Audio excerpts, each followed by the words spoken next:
এই এপিএসএস 2026 কিভাবে একজন প্রধান শিক্ষক তার বিদ্যালয়ের তথ্য জমা দিবেন তা আমি এক এক করে দেখিয়ে দিব এই ভিডিওতে। এই কাজটি করার জন্য প্রথমেই আপনাদের মোবাইল বা কম্পিউটারে ইন্টারনেট কানেকশন দেওয়ার পর এই যে গুগল ক্রোম ব্রাউজারটি আছে জাস্ট এটি ওপেন করবেন। এই যে সার্চ বার জাস্ট এখানে আমরা টাইপ করব IPEMIS। দেখেন আমি জাস্ট এই যে IPMIS এখানে ক্লিক করলাম, তারপর বিভিন্ন ধরনের লিঙ্ক পাবো। সবার উপর যে লেখা আছে দেখেন IPEMIS সিস্টেম, এখানে ক্লিক করব। ক্লিক করার সাথে সাথে আপনারা এরকম একটি পেজ পাবেন। তারপরে যে সাইন ইন অপশন এখানে ক্লিক করি। এখানে প্রধান শিক্ষকের মোবাইল নাম্বার আর এখানে অর্থাৎ প্রধান শিক্ষকের পাসওয়ার্ড দিয়ে সাইন ইন অপশনে ক্লিক করি। সাইন ইন হওয়ার সাথে সাথেই আপনার বিদ্যালয়ের ড্যাশবোর্ডটি আপনি দেখতে পারবেন এবং সবার উপরে যদি আপনার বার্ষিক প্রাথমিক বিদ্যালয়ের পরিসংখ্যান অর্থাৎ এপিএসএস 2026 জমা না দিয়ে থাকেন তাহলে আপনারা এই নোটিফিকেশনটি আপনারা দেখতে পারবেন। তারপর এখানে লেখা আছে এপিএসএস জমা দিন বা শুরু করুন, এরকম লেখা থাকবে। আর ডান দিকে আপনার সময় উল্লেখ থাকবে অর্থাৎ কতদিন কত ঘন্টা সময় আছে। আর যদি আপনারা এখানে দেখতে না পান তাহলে বাম দিকে দেখেন লেখা আছে এপিএসএস ব্যবস্থাপনা, এখানে আপনারা ক্লিক করবেন। ক্লিক করার সাথে সাথে দেখেন লেখা আছে এপিএসএস আবেদন ফর্ম, এখানে ক্লিক করলো একই ফর্ম আসবে। আবার যাদের প্রথমেই দেখাবে আপনারা জাস্ট এই প্রথম যে ড্যাশবোর্ড আছে ড্যাশবোর্ডে গেলাম, যাওয়ার পরেই আপনারা এইরকম দেখতে পারবেন ওই যে এপিএসএস জমা দিন, এখানে ক্লিক করব। ক্লিক করার পর প্রত্যেকটা ধাপ আপনারা এখান থেকে দেখে নেবেন। এখানে যতগুলা মডিউল আছে প্রত্যেকটি মডিউল আপনারা এখানে দেখতে পারবেন। আমি প্রথম থেকেই শুরু করছি। এই যে বিদ্যালয়ের নাম ঠিকানা দেখেন, এটা আপনারা আর পরিবর্তন করতে পারবেন না। তারপর ডান দিকে যে পরবর্তী সেকশন এখানে ক্লিক করি। এখন বিদ্যালয়ের মৌলিক তথ্যের ক্ষেত্রে এই যে অনেক তথ্য আছে যেগুলো আর পরিবর্তন করার প্রয়োজন নেই। এই যে প্রতিষ্ঠা সন, এটা তো আপনি প্রথম যেটা দিয়েছিলেন সেটাই জাতীয়করণের সন, রেজিস্ট্রেশন বন্ধন সন, ভৌগোলিক অবস্থান হাওর হলে হাওর, বিদ্যালয়ের অবস্থান গ্রামাঞ্চল, যোগাযোগ ব্যবস্থা কঠিন অতি দুর্গম যাই হয় আপনাদের সেটা পূরণ করে দিবেন। তারপরে বিদ্যালয়ের দূরত্বটা আপনারা এখানে টাইপ করে দিবেন, অবশ্যই এটা ইংলিশে টাইপ করবেন। তারপর একাডেমিক কার্যক্রম চালু আছে থাকলে হ্যাঁ, না থাকলে নাই। যেহেতু এপিএসএস জমা দিচ্ছেন অতএব আপনার এটা আছে দিবেন। পাঠদান মাধ্যম বাংলা হলে বাংলা, ইংলিশ মিডিয়াম হলে ইংলিশ এবং Bangla medium English medium version হলে এটা দিবেন। আমাদের সাধারণত বিদ্যালয়গুলো হচ্ছে বাংলা মিডিয়াম, এই জন্য বাংলা সিলেক্ট করে দিলাম। তারপরে একই ক্যাম্পাসে একাধিক স্কুল পরিচালিত হয় কিনা, হলে হ্যাঁ আর না হলে হয় না আমরা সিলেক্ট করে দিলাম। তারপরে বিদ্যালয়ের অ্যাকাউন্ট নম্বর, সেটা হচ্ছে এসটিডি অ্যাকাউন্ট নম্বর যেটা আছে সেই অ্যাকাউন্ট নম্বরটি আপনারা এখানে দিবেন। তারপরে সেই ব্যাংকের নামটা দিবেন, আপনার যে ব্যাংকে আছে সেই ব্যাংকটা আপনারা এখান থেকে সিলেক্ট করে দিবেন। প্রাক প্রাথমিক শিক্ষা হ্যাঁ, তারপরে অনুমোদিত শিক্ষক পদের সংখ্যা এটা অটো দেওয়া থাকবে, আপনারা পরিবর্তন করার সুযোগ নেই। তারপর আবার পরবর্তী সেকশন, এখানে আপনারা চাইলে এইটি ড্রাফট করে রাখতে পারেন। যদি ড্রাফট করে রাখতে চান তাহলে এই যে ড্রাফট আছে এখানে ক্লিক করবেন। আর যদি মনে করেন যে আমি একেবারেই কাজটি শেষ করতে চাই তারপরও পরবর্তী সেকশনে দিতে পারবেন, পরবর্তীতেও ড্রাফট করার সুযোগ আছে। তারপরে বিদ্যুৎ সংযোগ আছে, নিরাপদীয় পানীয় জলের ব্যবস্থা আছে থাকলে দিবেন, অর্থাৎ ঢালু সিঁড়ি যেটা সেটা হচ্ছে র্যাম্প, না থাকলে নাই। আমার নাই সিলেক্ট করে দিলাম।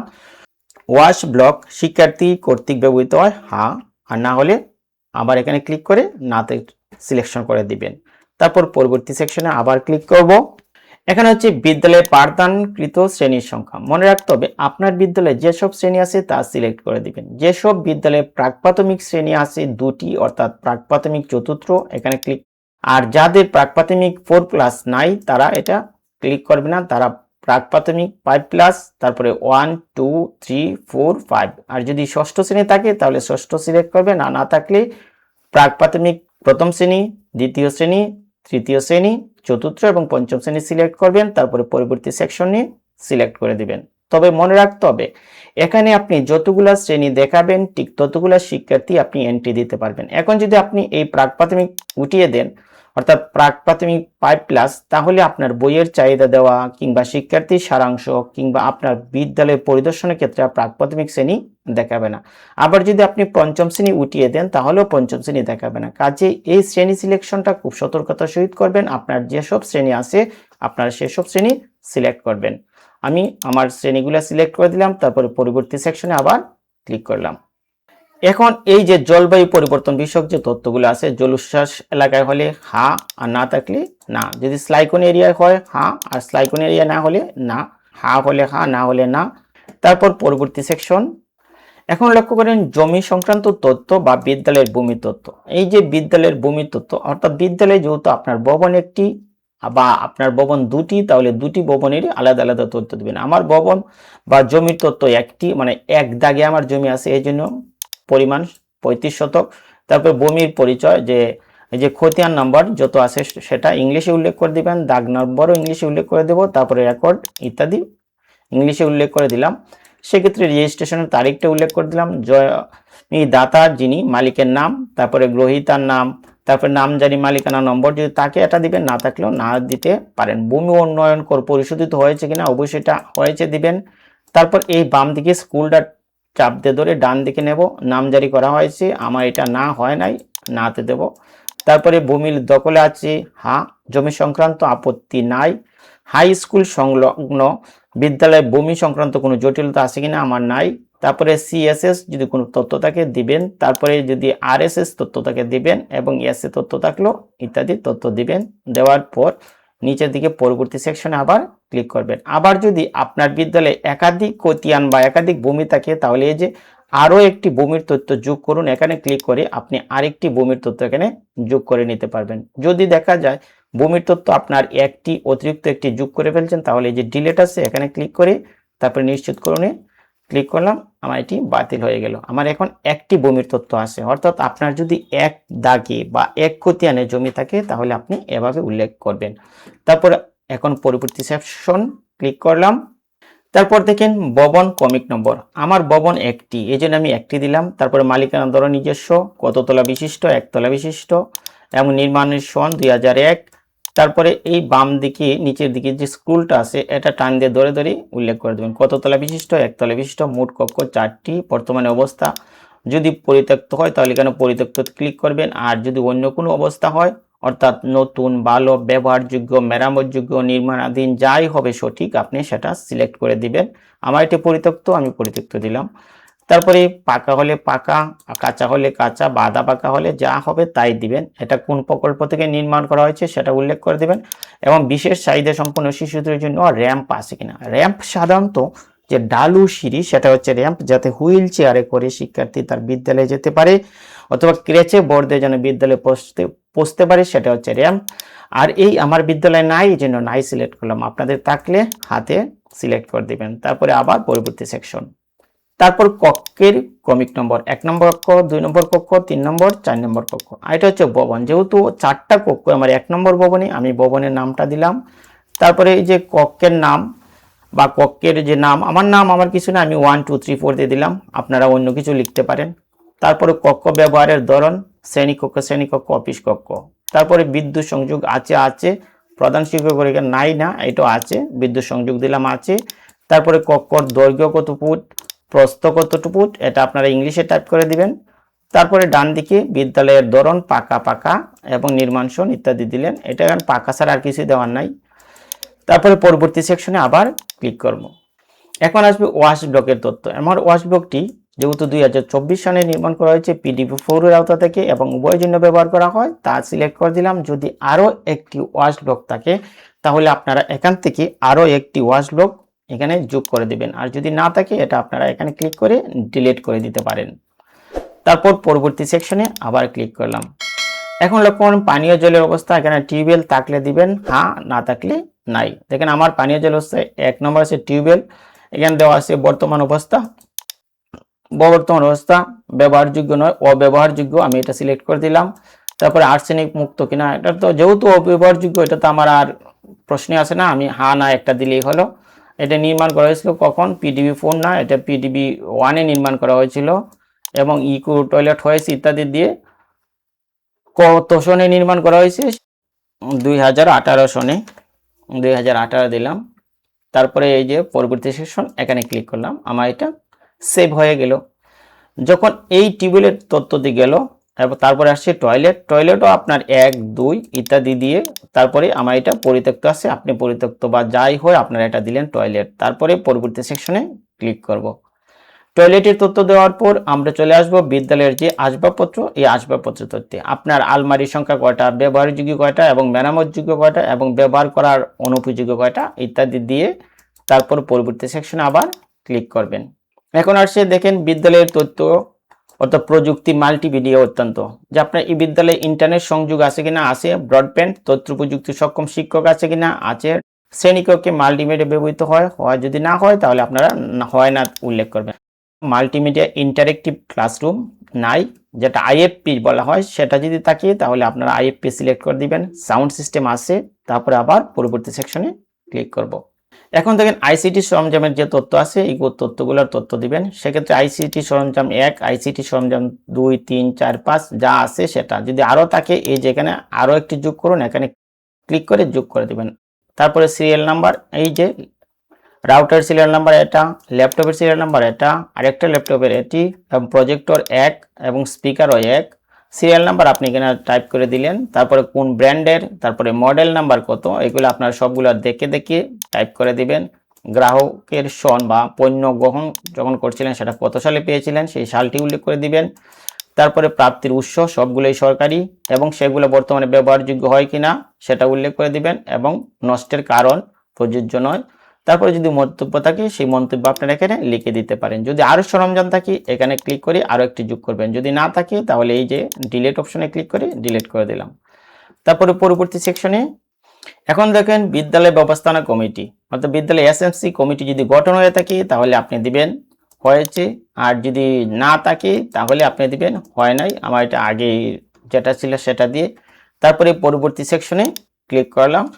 তারপর সামাজিক উদ্বুদ্ধকরণ সভা 2025 সালের মার্চ মাস থেকে 26 সালের ফেব্রুয়ারি মার্চ পর্যন্ত দেখেন আপনার কয়টা উদ্বুদ্ধকরণ সভা হয়েছে, যতগুলো হয়েছে আপনি হোম ভিজিট, মাস সমাবেশ, অভিভাবক সমাবেশ, উঠান বৈঠক, র্যালি ইত্যাদি তথ্য আপনারা সব ইংলিশে টাইপ করে দিবেন। তারপরে পরবর্তী সেকশনে ক্লিক করবেন।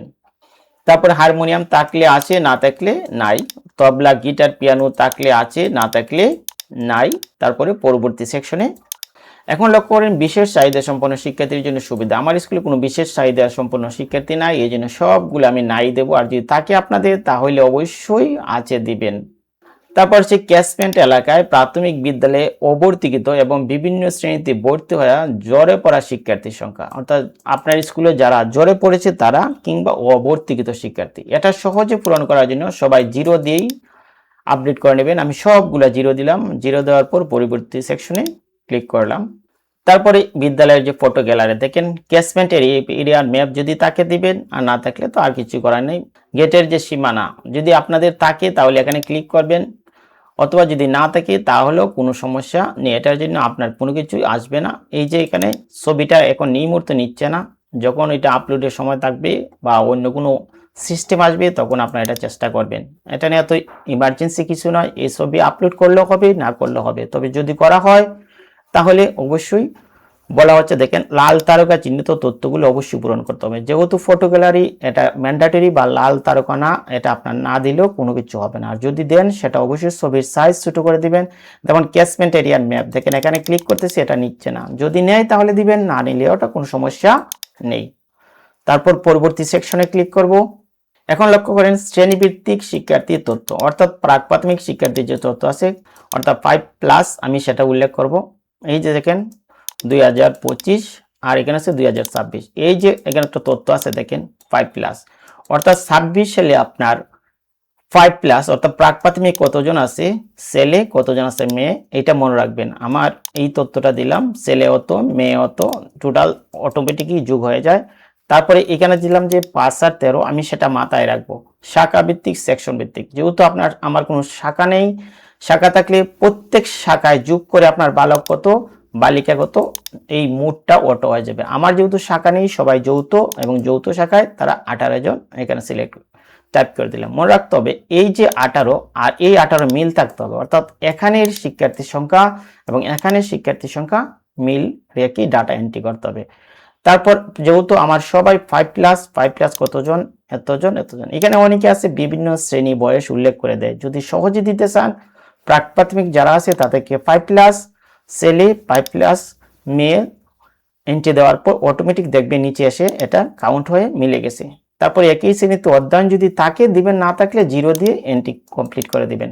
তারপরে এই যে ভর্তিকৃত শিক্ষার্থীর মধ্যে ক্ষুদ্র নিগোষ্ঠীর সংখ্যা বালক কত বালিকা কত সেটা উল্লেখ করবেন। আমার যেহেতু নাই আমি সব 0 দিলাম, থাকলে আপনারা উল্লেখ করবেন। প্রতিবন্ধী যদি থাকে ছেলে কতজন মেয়ে কতজন সেটা এন্ট্রি দিতে পারবেন। তারপর উপস্থিতির হার আপনারা একটা দিয়ে দিবেন 25 সালের এপ্রিলে বালকের উপস্থিতি কত ছিল এবং 25 সালের অক্টোবর মাসের বালকের উপস্থিতি কত ছিল। এপ্রিল থেকে অক্টোবর আমার উপস্থিতি বেশি, এপ্রিল থেকে অক্টোবর আমার মেয়েদের উপস্থিতি বেশি, আমি এটা দিয়ে দিলাম। তারপরে এই যে শিক্ষার্থীরা কোন সেকশনে পড়ে, যেহেতু আমি উল্লেখ করছিলাম আমার বিদ্যালয়টি বাংলা মিডিয়ামের, এই জন্য দেখেন এক্ষেত্রে ছেলের সংখ্যা বাংলা মিডিয়ামে এতজন, ইংলিশ মিডিয়ামে তো নাই, আমি বাংলা মিডিয়ামের ছেলে বাংলা মিডিয়ামের মেয়ের সংখ্যা এন্ট্রি দিলাম।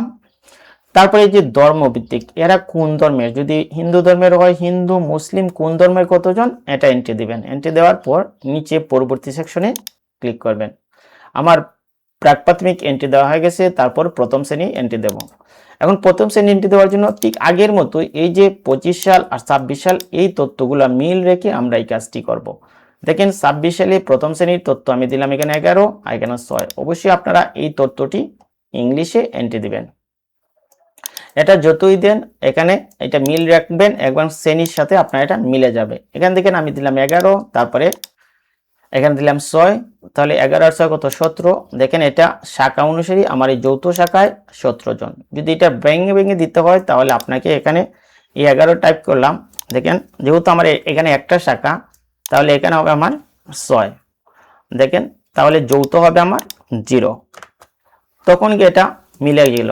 দেখেন কিভাবে মিলছে, এই যে আপনি দিলেন 17 আর এখানে 17, দেখেন এটা মিলে গেছে। যদি আপনি শাখা ভিত্তিক দেন, যদি শাখা ভিত্তিক না দেন তাহলে আপনারা এখানে জাস্ট একসাথে 17 টাইপ করে দিলাম, অর্থাৎ আমার যেহেতু শাখা ভিত্তিক নয় যৌথ, আমি যৌথ উল্লেখ করে দিলাম। আর যদি শাখা ভিত্তিক হয় তাহলে আপনারা শাখাটা উল্লেখ করে দিবেন।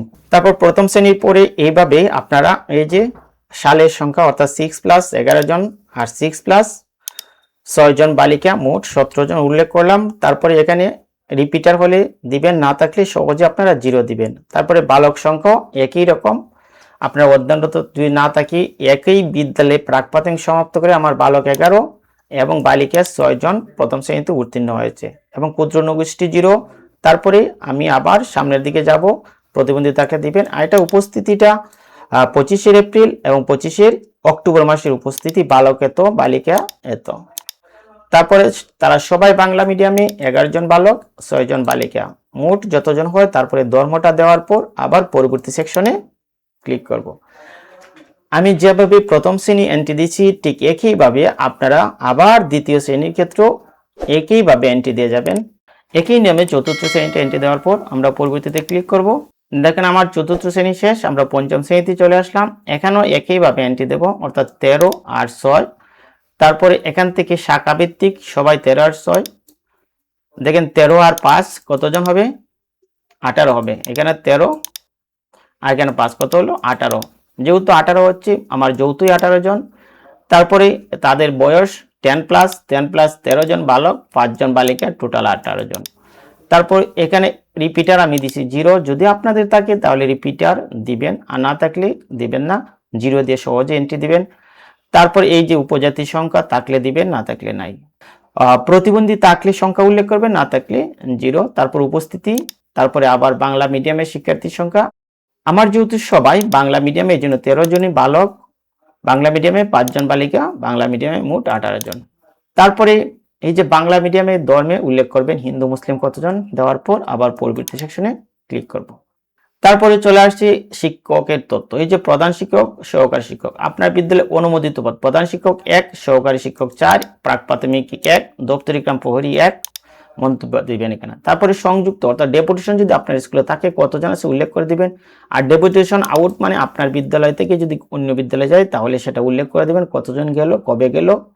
তারপর কর্মরত শিক্ষক প্রধান শিক্ষক 1 জন আছে আমার, আর সহকারী শিক্ষক আছে 3 জন, আর প্রাক প্রাথমিক 0, আমি 0 উল্লেখ করে দিলাম। তারপর পিআরএল এর ইত্যাদি তথ্যটা যদি থাকে তাহলে দিবেন, না থাকলে নাই। তারপরে পরবর্তী সেকশনে ক্লিক করব। তারপর দেখেন শূন্য পদ, এই যে শূন্য পদ 1 সহকারী শিক্ষক একজন কতদিন হয়েছে সেটা উল্লেখ করবেন এবং শূন্য পদের সংখ্যা প্রাক প্রাথমিক কতদিন হয়েছে, এখানে হচ্ছে বছর, এখানে হচ্ছে মাস, আর এখানে হচ্ছে দিন, অর্থাৎ দিন মাস বছর। শূন্য পদ দপ্তরিকা প্রহরী, এটা আমি আর পাই নাই, এটা এভাবেই আছে। তারপরে পরবর্তী সেকশনে ক্লিক করব। তারপর দেখেন প্রধান শিক্ষকের তথ্য এবং সহকারী শিক্ষকের প্রত্যেকের তথ্য আপনারা এখানে দেখতে পাবেন। দেখার পর এই শিক্ষকের তথ্য, জন্ম তারিখ সবই আপনাদের জানা আছে, আপনারা দিয়ে দিবেন। তারপর শেষ করুন অপশনে ক্লিক করব।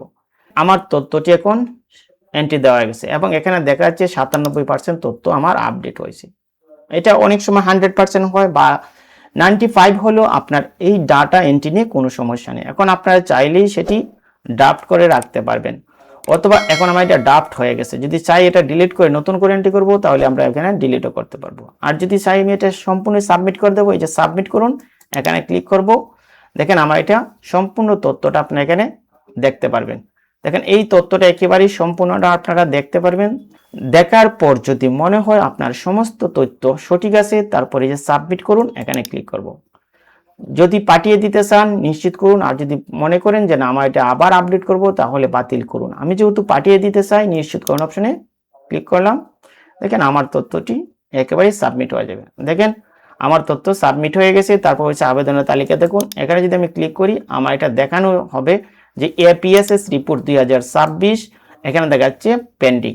এই যে দেখুন বা বিস্তারিত দেখুন, দেখুন দিলে আপনি তথ্যটি দেখতে পারবেন। আর যদি বিস্তারিত দেখুন এখানে ক্লিক করলে বোধহয় আপনি দেখতে পারবেন এখন আপনার তথ্যটি কোথায় আছে। দেখেন উপজেলা সহকারী প্রাথমিক শিক্ষা অফিসার অপেক্ষমান রয়েছে, উনি রিভিউ করার পর সেটা যাবে ক্লাস্টার অফিসারের কাছে। এভাবে আপনারা এক একটি তথ্য সাবমিট করার পর আপনারা রিভিউ দেখতে পারবেন। যখন আমার এই সমস্ত কাজটি কমপ্লিট হয়ে যাবে, তারপরে যে নামের সাথে আইকন আছে এখান থেকে সাইন আউট দিয়ে বের হয়ে গেলাম। তাহলে প্রিভিউয়ার্স এভাবেই আপনার বিদ্যালয়ের এপিএসএস 2026 খুব দ্রুত সময়ের মধ্যে সাবমিট করুন। আজকে ভিডিওটি এ পর্যন্তই। ধন্যবাদ সবাইকে।